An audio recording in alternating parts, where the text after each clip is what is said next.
আসসালামু আলাইকুম সবাইকে। ৪টি জিনিস আল্লাহ তাআলা তাকেই দেন যাকে তিনি সবচেয়ে বেশি পছন্দ করেন। নাম্বার 1 হচ্ছে নীরবতা। এটা হচ্ছে আল্লাহর ১ম ইবাদত।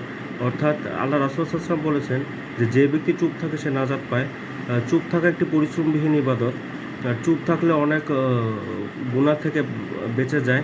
রাসূল সাল্লাল্লাহু আলাইহি ওয়াসাল্লাম আরও বলেছেন যে ব্যক্তি জিহ্বা এবং লজ্জাস্থানের হেফাজত করবে আমি তার জান্নাতের জিম্মাদারি হব। সুবহানাল্লাহ।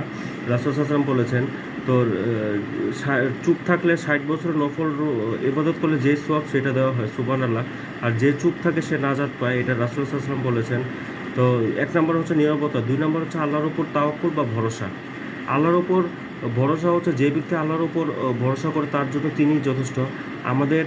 আমরা আমাদের সর্বোচ্চ ট্রাই করব আর আল্লাহর উপর ভরসা করব, তাহলে ইনশাআল্লাহ আমরা সাকসেস হব। সফল হলে অবশ্যই শুকরিয়া আদায় করব, ব্যর্থ হলে ধৈর্য ধারণ করব। কারণ আল্লাহ তাআলা ধৈর্য ধারণকারীকে পছন্দ করেন।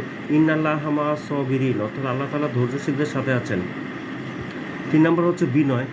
অহংকারী না হয়ে বিনয়ী হওয়া উচিত, কারণ বিনয়কে আল্লাহ তাআলা খুব পছন্দ করেন। আল্লাহ রাসূল সাল্লাল্লাহু আলাইহি ওয়াসাল্লাম বিনয়ী ছিলেন।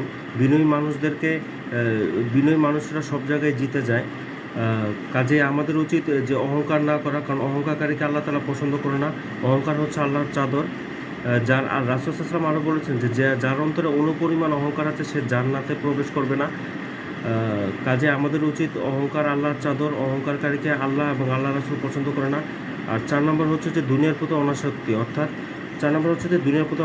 অর্থাৎ দুনিয়ার প্রতি আমাদের লোভ লালসা থাকবে না। দুনিয়ার থেকে যতটুকু নেওয়ার ততটুকু নেব, কারণ দুনিয়া হচ্ছে আখিরাতের শস্যক্ষেত।